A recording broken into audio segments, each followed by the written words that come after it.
across the board in all scientific paradigm shift.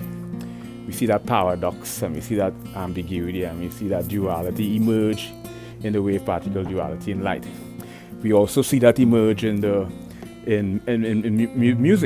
musical octave. In musical octaves, there's a sort of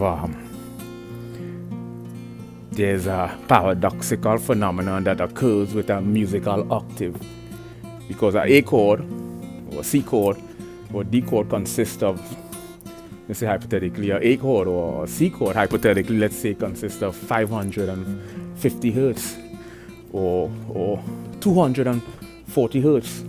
We say an A chord consists of 440 hertz. So when you double the 440 hertz, you get 880 hertz. That constitutes an octave. Why we hear octave? Why does the A